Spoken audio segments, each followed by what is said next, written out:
Well, Michael, thank you so much for taking the time to be with me in this conversation series. The future is calling us to greatness. Great. Thank you for having me.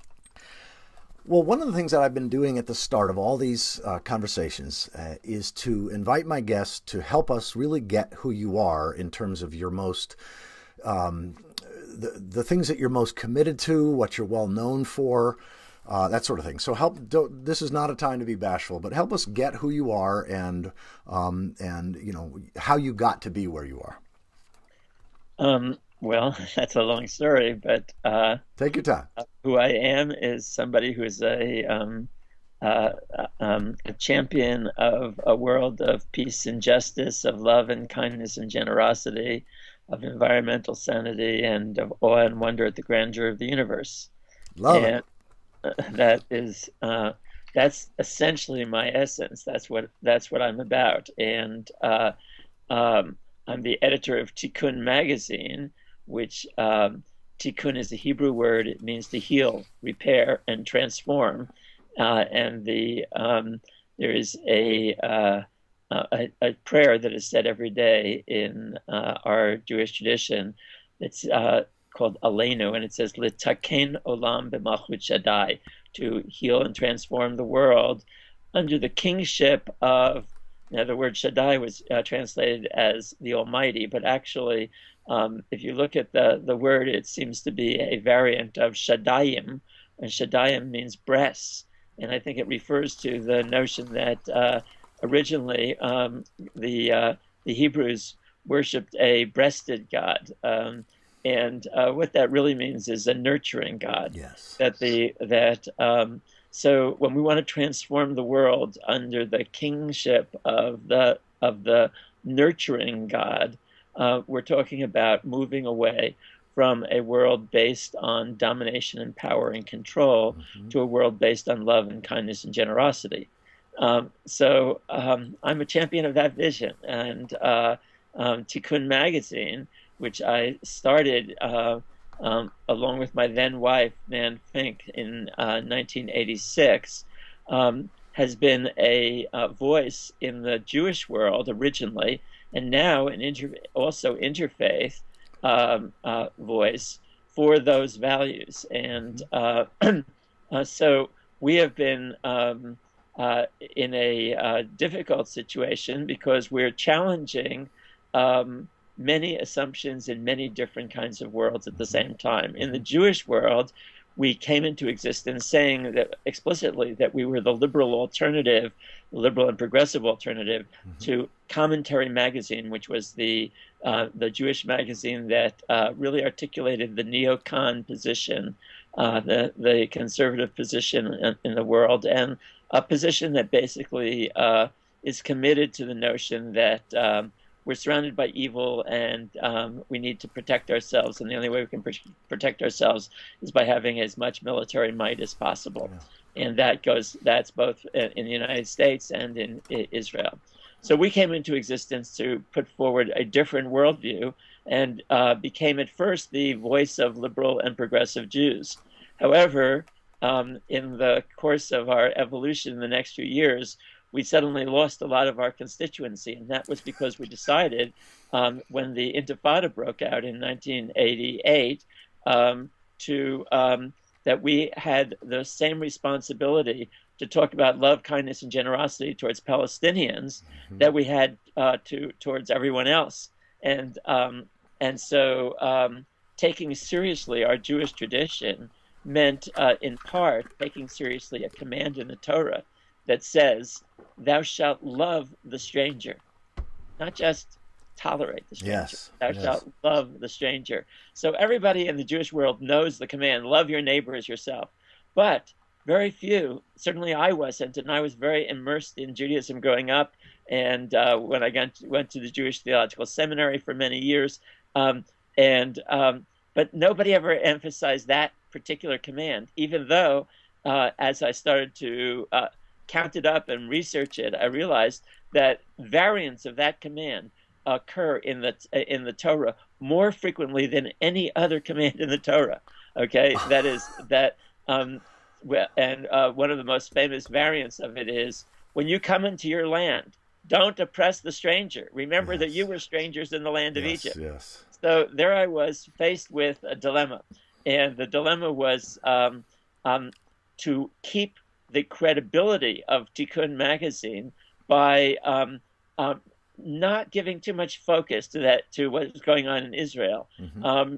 playing the role that many liberals have chosen in the Jewish world, which is to say they don't want to talk about it. They don't want to hear about Israel. They don't want to pay attention. Mm. And they're very good on other social justice issues. So why not celebrate that? Yeah. Go that path, and I would have retained Tikkun's role and Tikkun's funding. But unfortunately, well, unfortunately for our magazine, but fortunately for my soul, I Mm. had to choose the path of addressing what seemed to me to be the most fundamental contradiction in Mm. the Jewish world, namely the contradiction between our liberal and loving and justice-seeking Torah and our our history as the group that had championed civil rights and human rights for other peoples, Mm-hmm.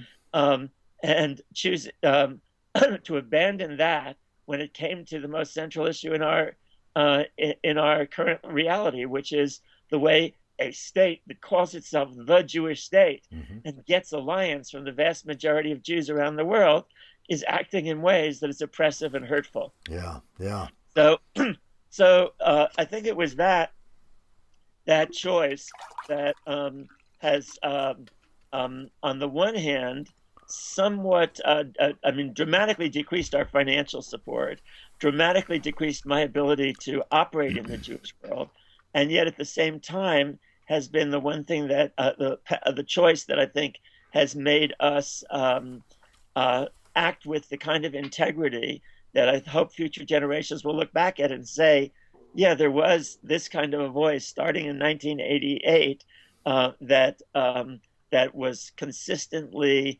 articulating a pro-Israel and pro-Palestine Yeah. view, Yeah.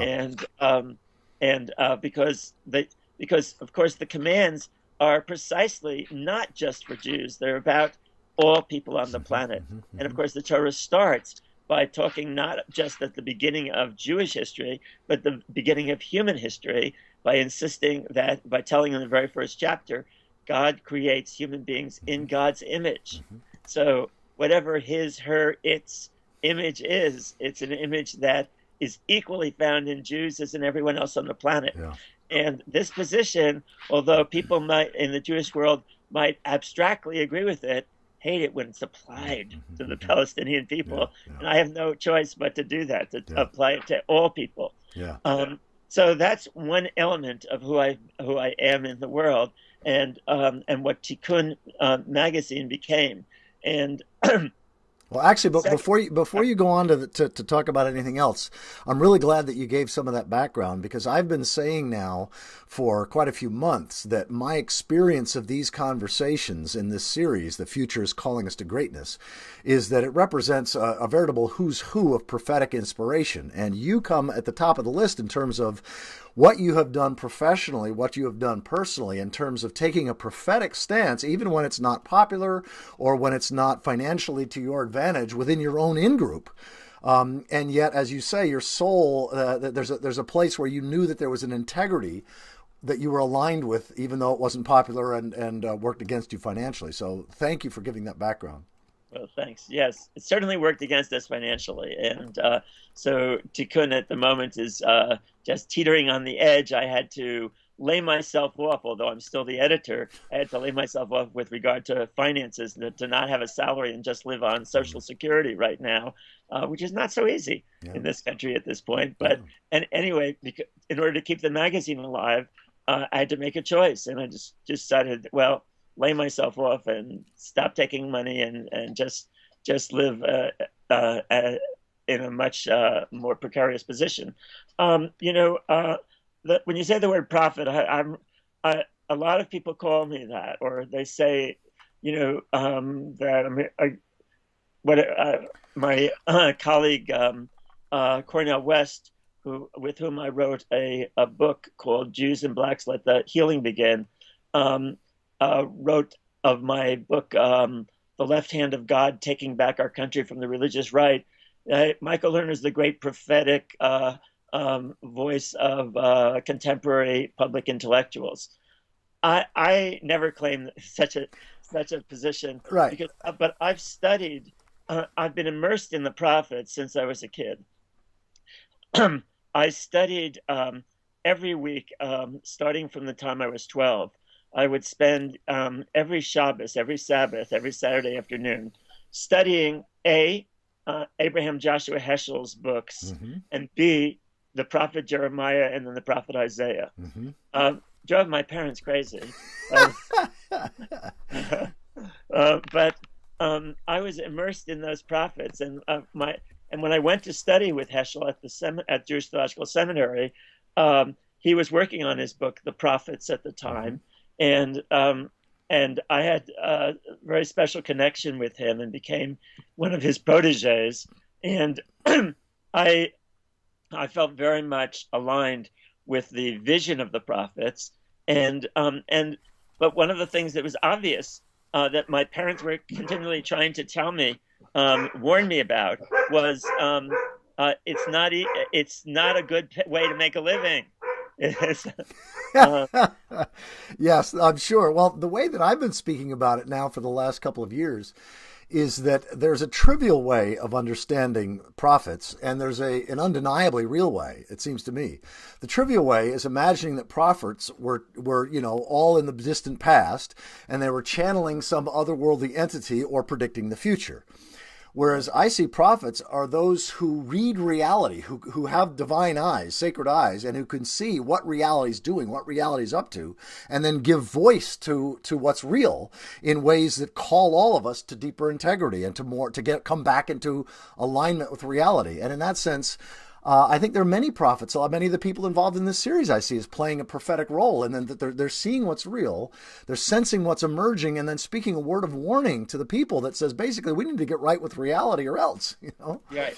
Now, I have to say that I believe that capacity is a privilege, Mm. and that I was born into a certain kind of privilege in my life. My Yeah. family wasn't rich, but they were very much involved in Democratic Party politics, and I got to see from an early Mm. point in my life the insides of what was happening Yeah. in the Democratic Party, and came to understand how deeply corrupt it was, Mm. how much it was subservient to the interests of the rich and the powerful, Mm-hmm. how what a huge disconnect there was between what they were saying and what they were doing.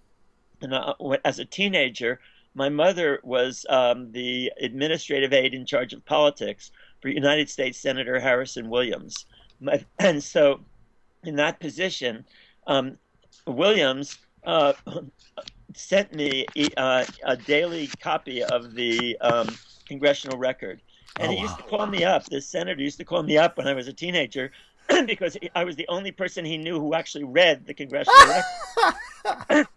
And so I watched him and then many others move from being a very principled young man to being more and more and more accommodating to the powers. Mm.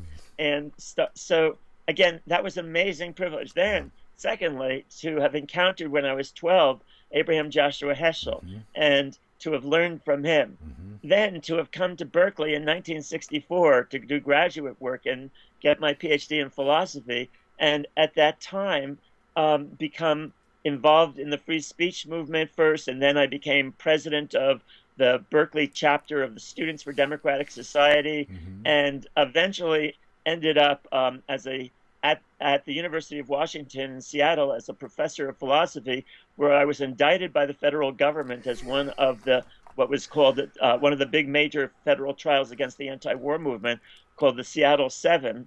And J. Edgar Hoover said, Michael Lerner, trying to warn the federal appeals court not to let me out of jail for even a moment, said he's one of the most dangerous criminals in America. So now I'm looking back at all this, and of course it did ruin my career in philosophy, and people wouldn't hire me thereafter. But I look back at this as incredible privilege Yes, because exactly. I got to see so much of the inner workings of reality, And I learned a critical message, which really has been a subsequent main message of my life, which is don't be realistic. Don't accept because being realistic really means Yeah. accepting the contours of what is Yeah.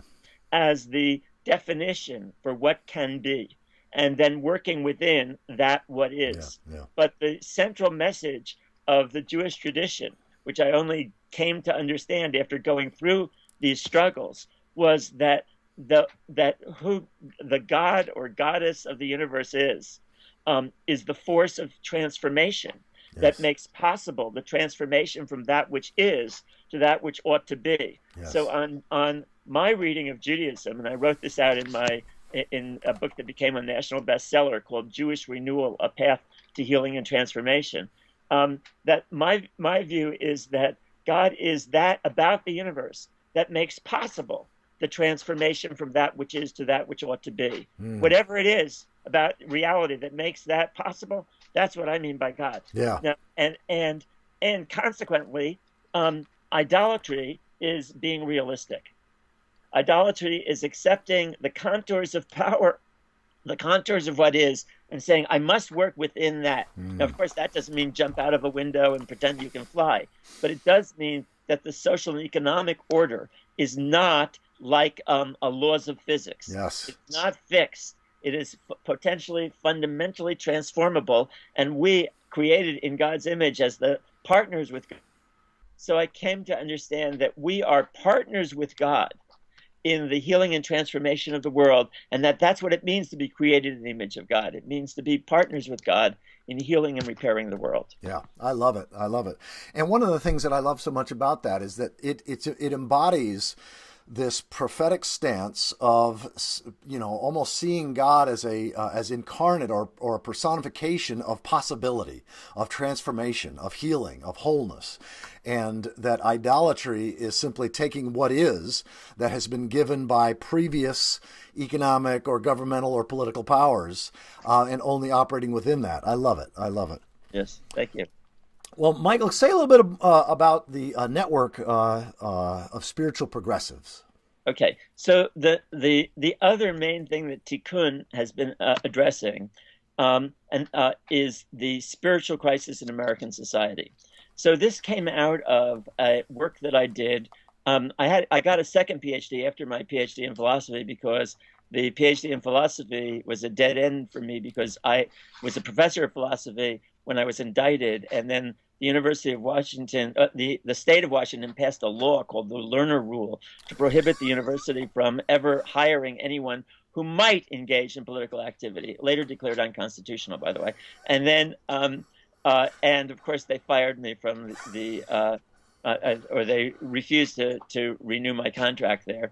So, and place after place that I would go to apply for a job in philosophy, I found that departments of philosophy wanted to hire me, but the administration had been approached by the FBI and told, "Don't hire this guy." And anyway, so I got a second PhD in clinical psychology, Mm-hmm. and then did a study of the psychodynamics of American society, and in that study, I focused a lot on trying to understand why people were moving to the right politically when their economic interests were with Yeah. the Yeah. Democratic Party or the left. Mm-hmm. And this continues to this very moment.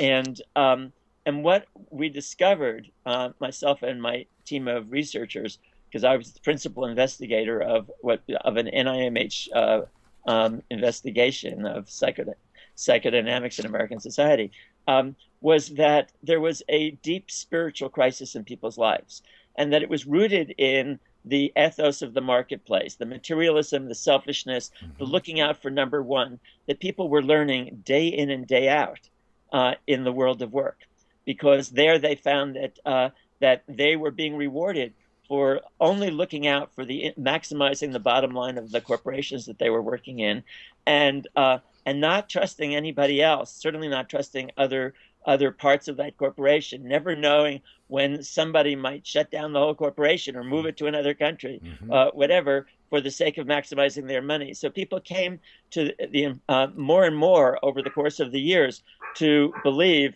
that that the only rational way to be in this society, given that everybody is a rational maximizer of self-interest, is for them to be a rational maximizer of self-interest. And more people are bringing this home into the personal life, looking at other people primarily in terms of what can you do for me? Mm-hmm. How can you help my interest? Can you, Mm-hmm. and even this extended even to families and loving relationships. Increasingly, people entering into marriages on the basis of the calculation of, well, amongst the people who are likely to fall for me in the short run, you will satisfy more of my needs and take care of more of what I need than anyone else. So that's what I mean by commitment to you. I'm committed to you because of that. Well, the consequence of that, as it spreads out through the society, is that families feel very insecure, even loving relationships in families. Why? Because more and more people come to realize that their partner might, at some point or other, leave them for somebody else who might satisfy more, or at least they believe would satisfy more of their needs. So if it's all about maximizing your own needs, and you expect that that's what rationality is in the society, that's what it is to be a rational person, to be a rational maximizer of one's own self-interest, then if you respect your partner, you realize that they must also be rational in that same way. And so you're never sure that your partner isn't going to, at some point or other, be able to find somebody who they think would maximize their own well-being better than you can. That creates tremendous insecurity, not just in the 50% of relationships that end in divorce, but also in the other 50% of relationships, because nobody knows which of those two categories they're in at any given time. Mm-hmm. So there's the marketplace generates, and the values of the marketplace generate this tremendous insecurity in people, and loneliness, a sense of not knowing who they can trust in the world, who they can fully rely upon. And this creates a tremendous psychological strain, sometimes manifesting as depression, sometimes manifesting as in alcoholism or drug abuse, or in sexual acting out, or in frenetic activities of one sort or another, even sometimes political activities are frenetic, but tremendous pain in people's lives. And so I was experiencing that, learning about that from literally thousands of people that my research team were able to connect with, and realize that, hey, this helps explain why so many people are moving to the right politically, because what people were telling us in these interviews was, yeah, I know that economically I'd be better off with the Democrats, but the Democrats talk as though it's all about economic entitlements and political rights. They rarely talk about love, kindness, generosity. Yeah. I don't hear that language. I hear that from the right, and I hear it particularly in my right-wing churches. Even in progressive churches, I go there and I hear them talking about the most oppressed, and I agree with them on those issues. But they told us they never felt that they were personally being cared for. Yeah. Whereas in right-wing churches, they felt like they were personally being cared for. I had this experience myself when I was single, and occasionally going to Orthodox shuls, Orthodox synagogues that go to liberal synagogues, Reform and Conservative and Reconstructionist and Jewish Renewal, where people would tell you, you'd hear great sermons, and then you'd go home. Nobody paid much attention to you. I went to the Orthodox synagogue, and in the Orthodox synagogue, I'd hear ferocious, horrendous sermons, things I couldn't stand. Afterwards, people would come up to you and say, "Hey, do you have a place to eat for lunch? Do you have anybody in your family who's sick that we could visit or take? Would you like to meet a member of the opposite sex? Or, are you single? Whatever." There was this level of caring for that just didn't exist in the liberal world that was articulating all these great ideals. And similarly, in social movements, go to big political rallies or political meetings, and nobody ever paid attention to what I might need personally. So I was hearing this, we were hearing this from thousands of people. And so we attempted to go first to, and so we said there's a crisis in the society, but it's a crisis of meaning. Mm-hmm. People are hungry for love. They're hungry for kindness, and they're hungry for some framework of meaning and purpose that isn't only about making more money. It transcends the values of the capitalist marketplace. But when they listened to the Democrats were saying, no, it's the economy, stupid. And so then if it's the economy, then how come these people aren't voting for you? Well, here's the answer that the left and the liberals give. The reason they're not voting for us is because they're racist, sexist, homophobic, or stupid. Now, well, you know what's fascinating by what you're saying is that you are coming to these understandings and this insight long before Jonathan Haidt wrote, about this in his book, The Happiness Hypothesis, and then the Righteous Mind. That we have different moral categories, and conservatives speak to the breadth of human moral consideration and also appeal strongly to our innate sense of community and the importance of community, whereas liberals speak to a much narrower band. Exactly, and so I went first. I met with the leadership of the labor movement. I met with the leadership of the Democratic senators. I met with the leadership of the peace movement and the civil rights movement and all these different movements. And nobody could understand what I was saying. And I realized that when I talked about these kinds of needs, they were responding saying, "Well, we're not religious. Right. We're not,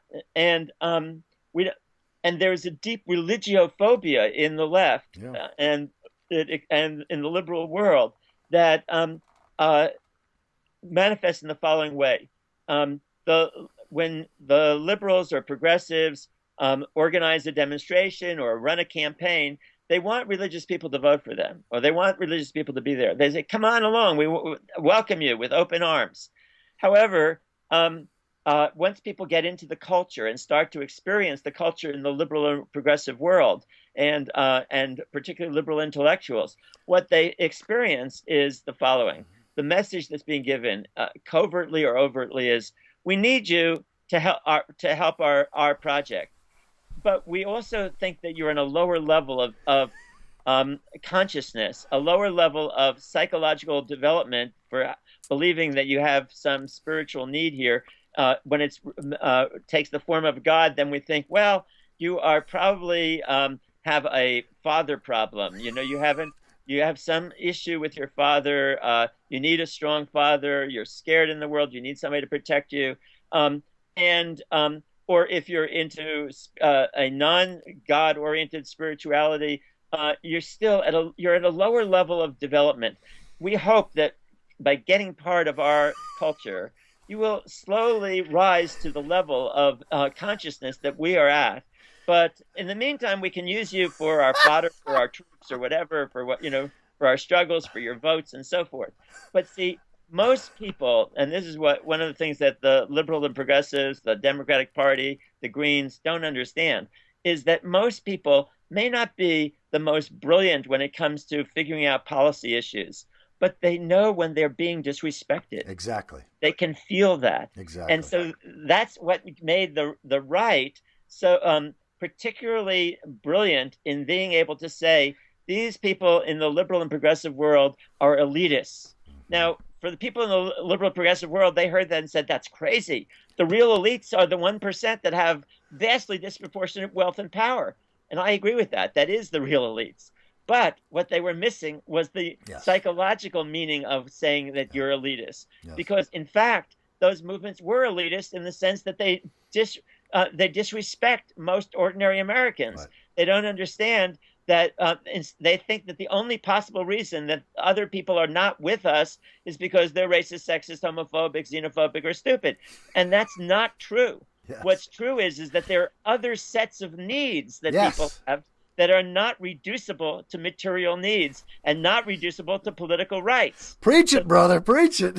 So this other set of needs, we call meaning needs or spiritual needs. And eventually Tikkun decided to create an organization called the Network of Spiritual Progressives to try to articulate these needs and to fight for them. Mm-hmm. And the central core of the Network of Spiritual Progressives, so we created this Network of Spiritual Progressives, and it is not a Jewish organization. It's interfaith. and also atheist welcoming, secular humanist welcoming. It's not a religious Mhm. organization. It doesn't suppose that you believe in God or in crystals or in it. It's or in any particular New Age tomfoolery. It's spiritual in the sense that it refuses to accept the narrow vision of epistemology that predominates in the culture, that says that that which is real is that which can be verified through sense datum Right. or measured. Right. And what we're saying is everything else that can't be measured or can't be verified through sense datum is what we mean by spiritual. So that means everything from ethics, aesthetics, music, love. Yeah, the entire realm of values, of meaning, of inspiration.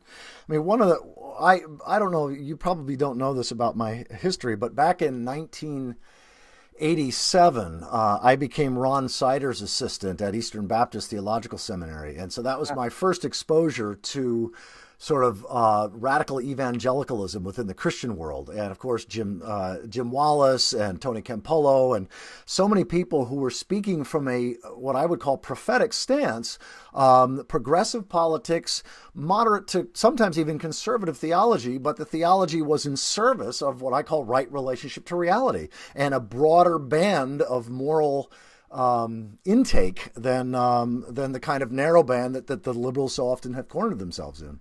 Exactly. And I love all of those people you mentioned. Mm-hmm. And all of them, in one way or another, have been connected to Tikkun or to the network of spiritual progressives. Yeah.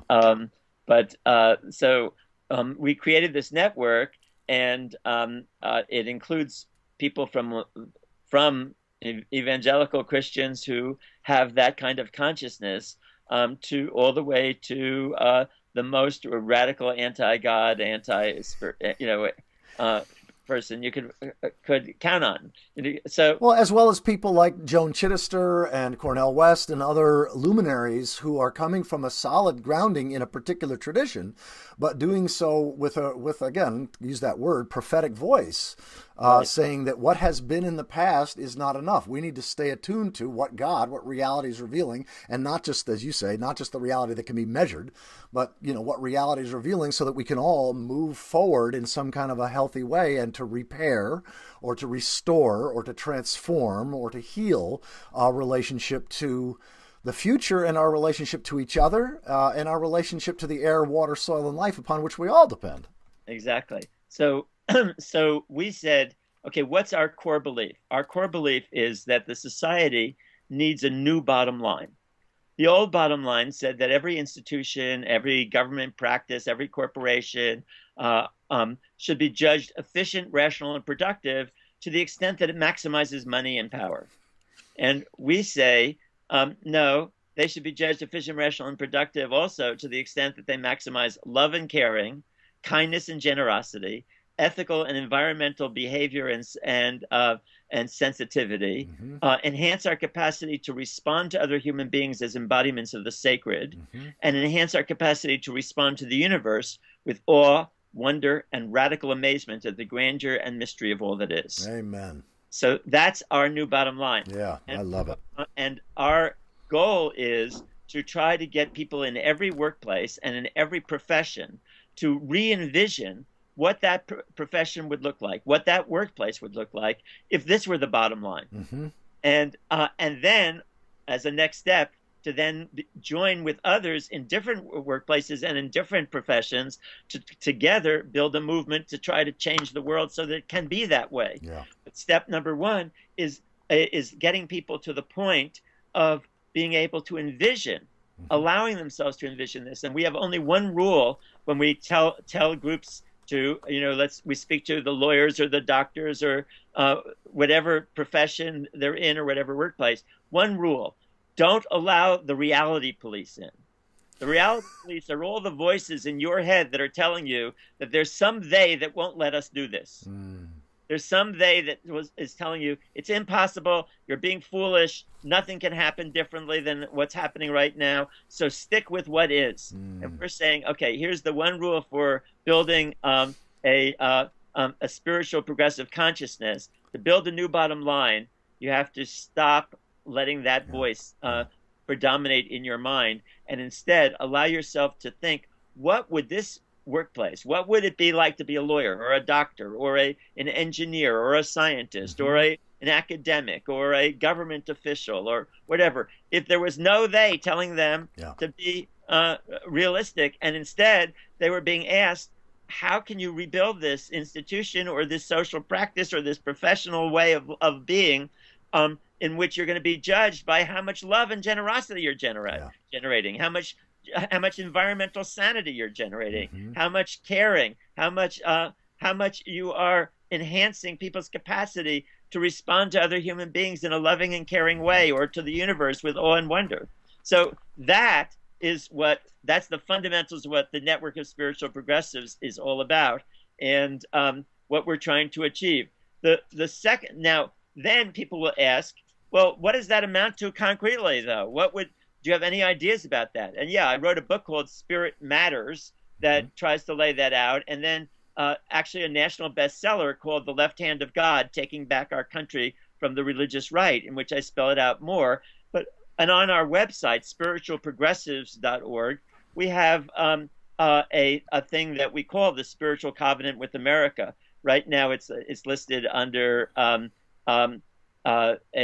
yearning for a world of love, and then we lay out under that the spiritual covenant of what it could look like. But Hmm. we have two very concrete projects that we are involved in, that are manifestations of this. One is called the Environmental and Social Responsibility Amendment to the Constitution, ESRA. And the ESRA calls for the following. And I have a funny feeling that even if people watch this well into the future, that the ESRA will still be relevant, unfortunately. Because, but anyway, the Environmental and Social Responsibility Amendment to the Constitution says the following. Number one, it bans all money from elections except public funding. Yes. So Yes. Yes. not just corporate money, but also the money of individuals, so that nobody can get a heads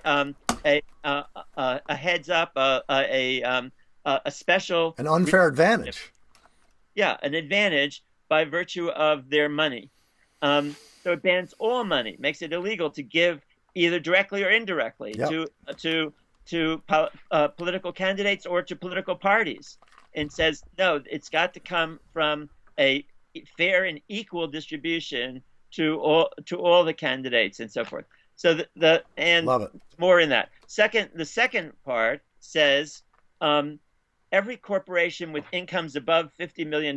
So we're not talking about small corporations. We're talking about the big corporations. Every corporation with an income above $50 million must get a new corporate charter once every 5 years. Wow. And that new corporate charter will only be granted to those corporations that can prove a satisfactory history of environmental and social responsibility to a jury of ordinary citizens.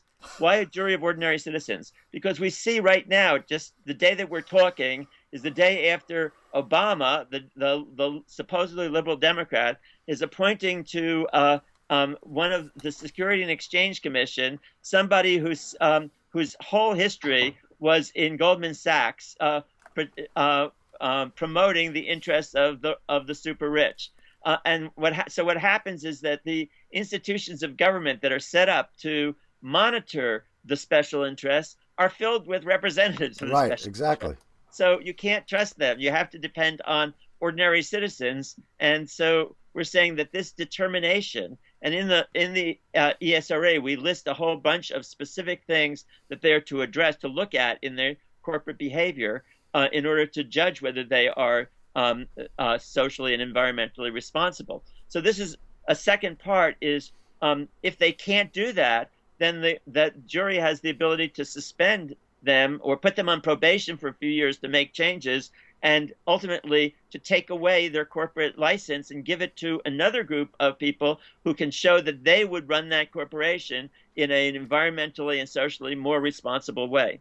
So that's number two. And number three is a requirement for education about the environment at every level, from kindergarten through graduate and professional schools, and including not only about what's going on and how to protect yourself from the destruction of the environment that's happening, but also tools to help you organize to change what's happening. Yes. Yes. So Yes. Okay, so that's the third part, and the fourth part has to do with restricting the ability of corporations to move their assets out of this country or out of their wherever community they're in, which is what they've been doing whenever anybody Mm-hmm. threatens them Mm-hmm. with, let's say, requiring a living wage for people or requiring environmental responsibility. They say, okay, we'll just move, and many of them have been able to do that, and so this part also prohibits them from doing that. So that's the ESRA. The Well, Mark, second, hang on just a second. Before you do yeah, this, I just want to pause and say that from this conversation on, you can count on me to evangelize this ESRA. This is kick ass. okay, Continue. okay. You can find it on our website at tikkun.org Right. slash ESRA, or just go to, that's on the Tikkun website. You can just go tikkun.org slash ESRA, or you can go to spiritualprogressives.org, and it's there. The second major program that we're advancing is the Global Marshall Plan. And it's actually a domestic and global Marshall Plan, and because it's meant to eliminate poverty all over the world, including in the advanced industrial countries. And this plan calls for, number one, dedicating between 2 and 3% of the gross domestic product of all the advanced industrial countries each year for the next 20 to end global poverty, homelessness, hunger, inadequate education, inadequate health care, and to provide funds for repairing the environment. Now, this is not ameliorate, okay? This is not saying we want to ameliorate poverty. We're saying end it. And it can be ended with that amount of money and with a smart way of doing it. Now, the rest of the ESRA explains how you can do it. And how you can do it means giving money not to the governments of those countries, but we're setting up bodies in each country that really represent the people in those countries and their needs, and not doing what past giveaways have done from the United States to the other advanced industrial countries, which have essentially been giving money to elites in those countries that never got really paid attention to ending poverty in their own country. But also, it changes the conditions of trade of the United States, because right now the advanced industrial countries have been able to impose on the developing countries sets of trade arrangements that have worked for the interests of the wealthy in the advanced industrial countries, but have not worked in the interests of the poor people of the and hungry people of the world. Right. Yeah, well, I love seeing love, so this is great. Well, Michael, beginning to wind down, how does this progressive spiritual worldview that you've been articulating so powerfully in a variety of ways, how does this inspire you personally in the face of climate change and some other really large scale global challenges? Well, yeah, I mean we are. I'm sorry. So we are deeply committed, and I'm deeply committed to doing everything I can to save the environment. But of course, it can't be done by one person or even one country. It has to be done by a global movement. And but the recognition that things that always have seemed unrealistic or impossible have happened over and over again, and have happened in my own lifetime, so that I've seen it. I've seen people who said, we'll never overcome apartheid in South Africa. We'll never get African Americans to have equal rights in this country and end segregation. We'll never, certainly when the women's movement came into existence, so many women saying to other women, forget it. I mean, don't talk about patriarchy. Maybe go for some small little change here, but get a little bit more money for your work. But don't talk about patriarchy, because you can't possibly challenge that. We've had 10,000 years of patriarchy. And I've seen so many changes in that sphere happening over the course of the past 40 years. Unbelievable changes. Well, not just in the United States or the advanced industrial countries, but all over the world. And now, most recently, gays and lesbians asking for the right to marry. And it's seeming totally unrealistic and crazy at first, and then it happens because and so I've learned that you should never accept reality. I say instead, never accept people who are saying X or Y or Z in terms of social change is impossible, because you never know what is possible until you struggle for what is desirable. Yeah. You Amen. never know what's possible until you struggle for what's desirable, because things that looked impossible start to look differently when enough people get engaged in that. Yeah. So Amen. that's given me a lot of hope, even about the environment. The same time, I'm full well aware of the deep depression that people are feeling as the Earth itself seems to be crying to us. The Earth, and as the Earth's life forces is more and more challenged by the ethos of materialism and selfishness that is a global ethos, more and more I feel people laden down with depression, and that depression Hmm. makes it hard for people to come together and move forward. Yeah. So I do what I can to make that Hmm. possible. Thank God I also happen to have a Jewish tradition that gives me a little bit of taste of what the world I want, because once every week, from Friday night to Saturday night, I stop everything. I disconnect all my computers and my cell phones and Hmm. everything else that don't answer the telephone and don't watch television or radio or Hmm. whatever, and go into the celebration of the universe that is called Sabbath or Shabbat in Hmm. Hebrew. And that is incredibly nurturing to my soul. Yes. And I believe that everybody should go for have a Shabbos, a Sabbath.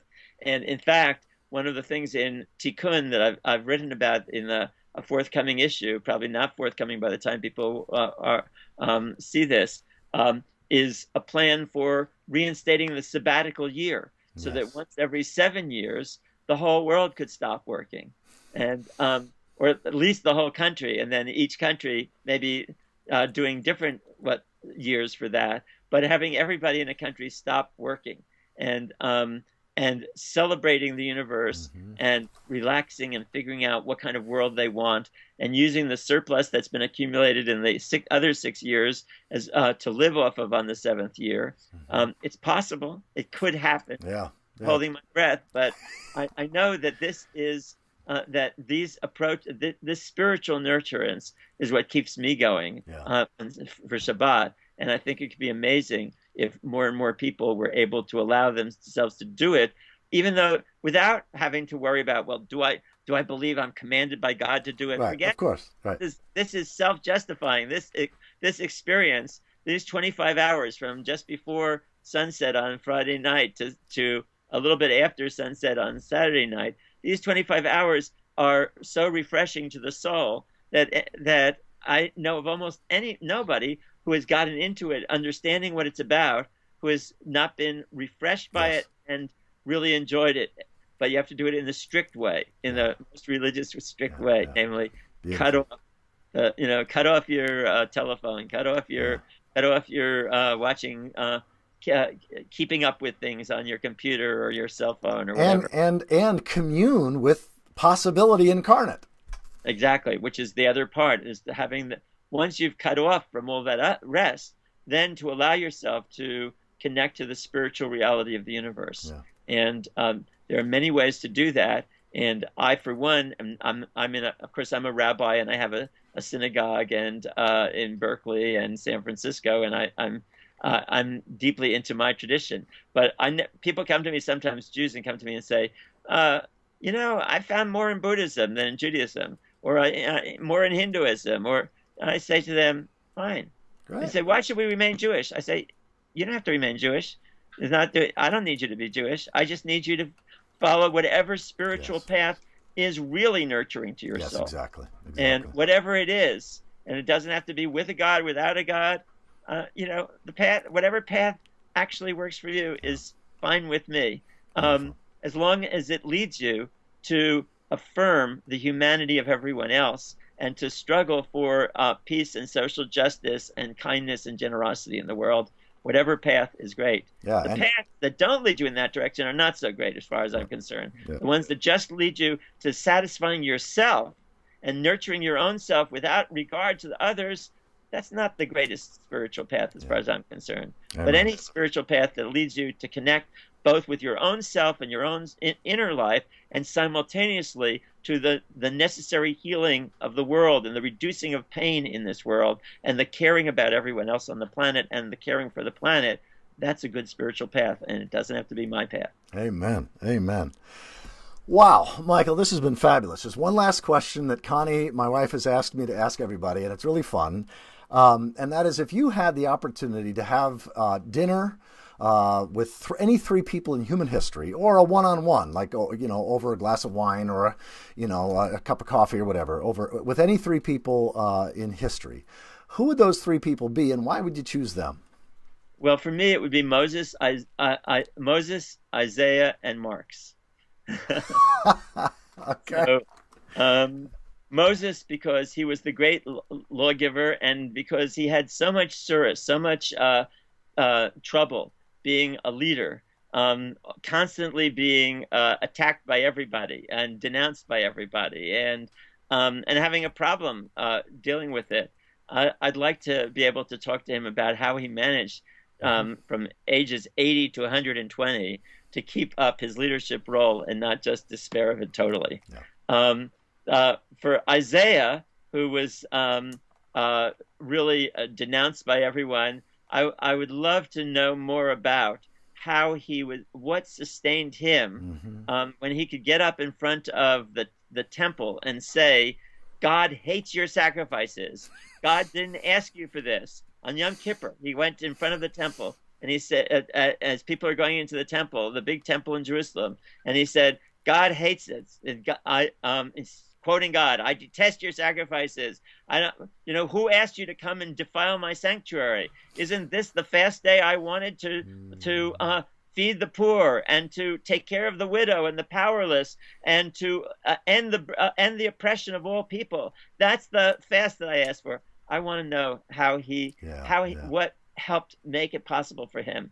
And for Marx, I'd like to share with him a little bit of what might have happened differently had he gotten that his roots were actually spiritual and ethical roots, and that and to talk about the limits of the scientism that led him to think that there was that his approach was scientific rather than ethical, because actually I believe his roots were deeply ethical, but he thought that he would have more of an impact by trying to dress it up as a science.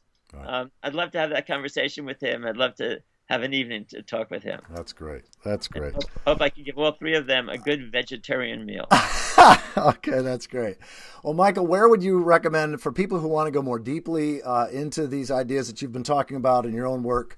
What are give us some resources? What are the best websites or places to go?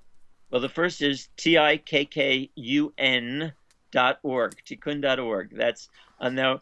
We have lots of articles there, but the magazine itself, the print version of the magazine, you have to subscribe to. The rest is so you can only get little snippets of it on the website. You have to subscribe to it, but you can subscribe at tikkun.org. The other main place is spiritualprogressives.org. That's our website for our organization. And both of them are filled with very interesting materials to read. Of course, I'd love it if people would also read my most recent book, Embracing Israel-Palestine, which tries to talk about what a compassionate path would be towards resolving those conflicts, that recognizes the humanity of both sides and recognizes how screwed up both sides are. Because everybody that I meet always is a champion for one side or the other. Right. One side is the righteous victim, the other side is the evil other. Exactly. And the truth is, both sides are righteous and both sides are screwed up and doing evil things. So anyway, I'd like to have people read that book, and which they can get actually either on Kindle through Amazon or directly through us at tikkun.org/EIP, standing for Embracing Israel-Palestine, tikkun.org/EIP, or any of my other books, The Left Hand of God, Taking Back Our Country from the Religious Right, still unfortunately too relevant. And then there are, of course, many others. People sometimes say, Tikkun, that's Michael Lerner's venture. No, 90% of what's in Tikkun are other people. Right. And I've spent my life trying to provide a space for other people to have their ideas also articulated. And Tikkun often welcomes people who challenge our ideas, because that's, in my view, that's my philosophy part. My, the Hmm. philosophy PhD is, I know that people get most out of engaging in the free Yes. Yes. contest between different ideas. And I continue to grow and learn from that. I'm 71, going on 72 soon. I'm wide open to learning more and changing my views as I learn from so many other people. Great. Well, Michael, you've been an older brother on the path, an older brother on the spiritual path for me for a long time. And it's just been such a delight to have this conversation and to see you so vibrant. And I hope that your health continues and that your new love flourishes, and just blessings on you and your work. And to you too, Michael. I've very much appreciated your work, and I'm so glad you're doing this series. Thank Thanks. you. Okay, great. Bye bye. Bye bye.